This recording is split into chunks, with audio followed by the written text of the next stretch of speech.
Hey guys, welcome back to YouTube.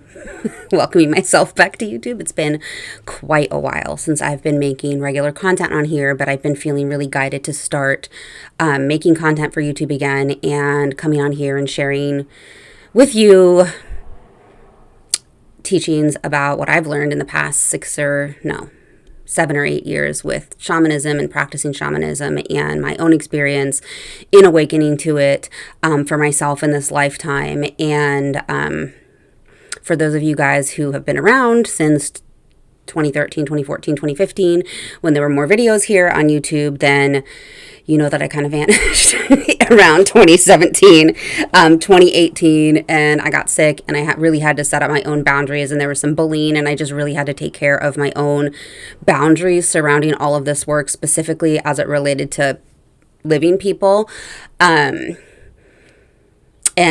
work on healing my physical body. And I had another baby, and I'm back.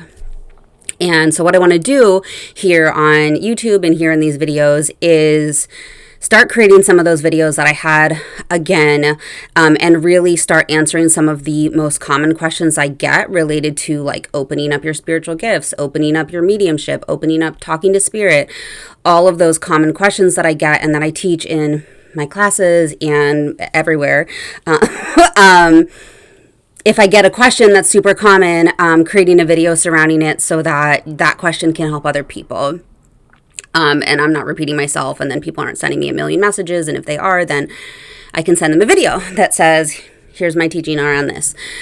So today what we're going to talk about is how to set up boundaries with spirit, because this is one of the things that I teach often, and one of the first steps towards when you start opening up your intuitive gifts more, basically setting up boundaries surrounding spirits and when they can come to you and how they can come to you, and basically everything like how to not let spirit take over your life and how to kind of set it, create a container for it, create a space for it so that you can manage your life, manage them, and also give spirit a space to come in.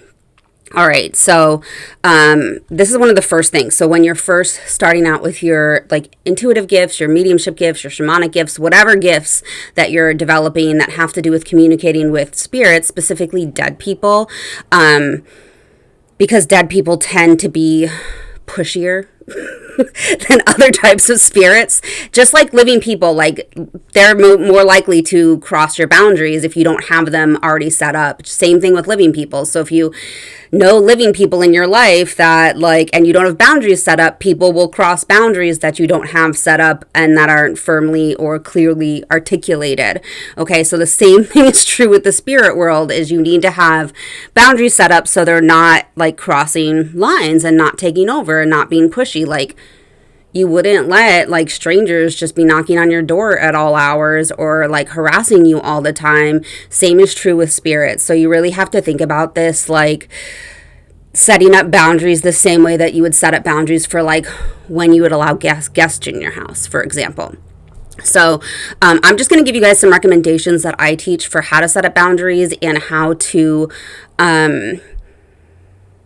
like what boundaries to set, like how to do this, because you already know, like if you're watching this video, then the spirits are putting pressure on you and are like coming to you, and you're closing your eyes and you're seeing them, and they're like in your bedroom when you wake up at night, and they need to stop doing that, and you need to tell them they need to stop doing that. So that's really what it comes down to, is like you have control over your space, over your life, over your intuitive gifts, over your energy,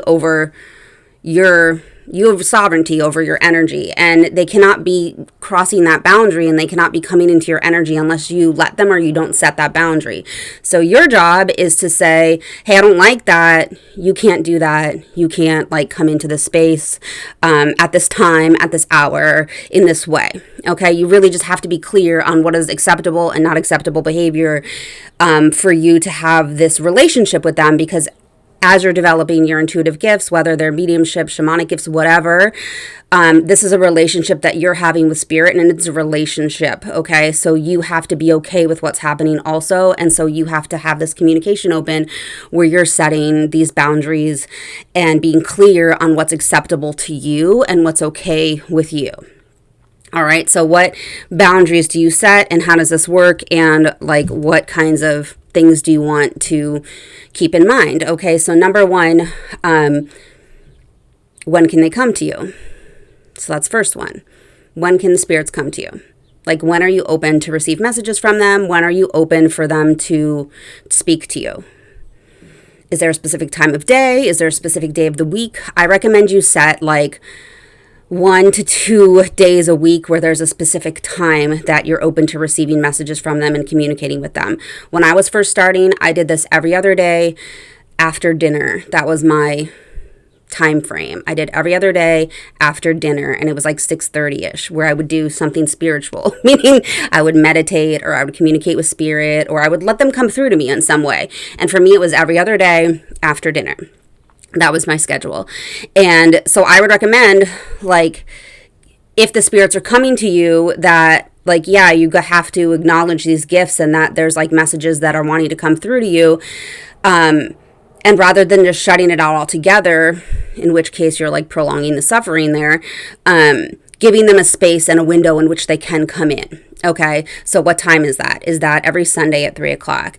You want to create a space, a time, a regular time where they can come in and you're open to communicating with them. And so that would be step one for me, is when can they come? And then that way you're opening a doorway for the specific window. And then when you're done, you're saying, okay, I'm done. I'm closing the doorway. Right? So if there's a spirit that is like really trying to come to you because they need your help, then say, I can't do it right now, but I will do it at this time. All right. So number one, set a time, set a day, stick to it if you can, keep it consistent, let them know, like, all right, we can work together, but it has to be during this opening that I'm going to create for you. Okay. Number two, when and how can they come to you? Besides, like, not a time, but like where, how, in what way, what types of spirits. Okay. So are they allowed in your bedroom? Are they allowed in your kids' room? Are they allowed inside your house at all? Can they come to you looking scary, you know, in a way that scares you? Because some spirits aren't even aware that they can change their form, especially deceased spirits. So can they come to you? Do they have to change their form so that you're not frightened? Can they stand over your bed? No. Like, can they come to you in the middle of the night? No. Can they whisper your name? Like, are you comfortable with that? Are you comfortable with them touching you? Are you comfortable with them, like, being behind you? Are you comfortable with seeing them out of the corner of your eye? Like, what types of things are you comfortable with them doing? Go through and say, okay, you cannot come in my bedroom. One of the guidelines that I set up was that spirits at all were not allowed in my bedroom. Only my spirit guides and angels and like those sorts of spirits, deceased loved ones that I personally knew, and only in an emergency situation, like only when they really needed to get something through to me were they allowed in my room, because I didn't want to see them sitting in a chair in my room. That was creepy. Are they allowed to come to you before you fall asleep? Because that's a favorite time of spirits, because that's when you're unoccupied and that's when your brain is resting and you're very relaxed. So that's a time where you tend to be more open intuitively. So that's a time that spirits like to come. But do you like seeing them when you close your eyes? And if the answer is no, then like, what is then a time that they can come to you? Okay, maybe it is like, you know, towards evening time when you create a space for them. But are they allowed to come to you when you're falling asleep? So some guidelines on how they can come to you and when they can come to you. Okay.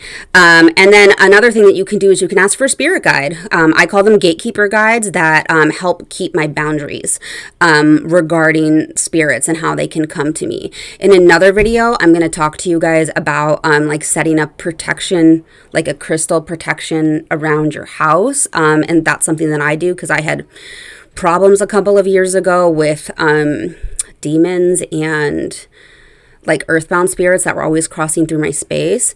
I haven't had problems like that in years now because I've like gotten very firm on my boundaries. Like, you can only come to me when I'm like in a meditative space or in a journey space. Like, you cannot be lurking in the corners of my room. And this is really a practice. Just like boundaries in real life, you really have to think about it that way. So like, there's still going to be, setting boundaries doesn't mean that nobody's going to cross them.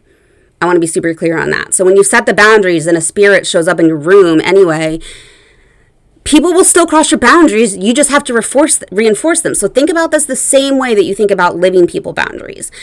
People will still cross them, and it's your job to reinforce those boundaries. And your consistent reinforcement of your boundaries is what keeps them in place. Okay? And over time, they will get less intrusive. But this isn't a video to say like, yes, spirits are coming to you. Yes, you're feeling the spirit pressure and you get to ignore it. I'm not here to tell you that you get to ignore the gifts that are calling to you. I'm telling you how I have personally managed spirits coming to me all the time and them always being in my space and being there when I closed my eyes is by setting up these really firm boundaries. And to be honest with you, it has gotten a lot better ever since I started really focusing on boundaries in my physical life too, with actual living people. So setting boundaries with spirits also involves you setting boundaries with people in your like physical life. The two are connected. It's like your boundaries in general are in place in with any kind of energy that comes to you, whether that energy is a human in a physical body or a human not in a physical body. Does that make sense? So you can set boundaries in all areas of your life, and the stronger your boundaries are, like that, it applies to spirits without a body, spirits in a body. So getting your boundaries set up in your physical life and with physical people is just as helpful as for spirit boundaries. So the number one thing I would suggest is, if the spirits are giving you pressure and they're coming to you, give them a space and time to come to you and tell them like, no, you cannot be coming into my face. Like, you have to leave. I will come back. And like, people often come to me and they're like, Sarah, their spirits are coming to me all the time. They're in my bedroom. And I'm like, tell them to get out. Like, like, you have control here. Like, you have the power here. Like, there are exceptions to this. Yes. Like, when the spirits are coming for like other people in your household that haven't set up these boundaries, like, then they can get around that.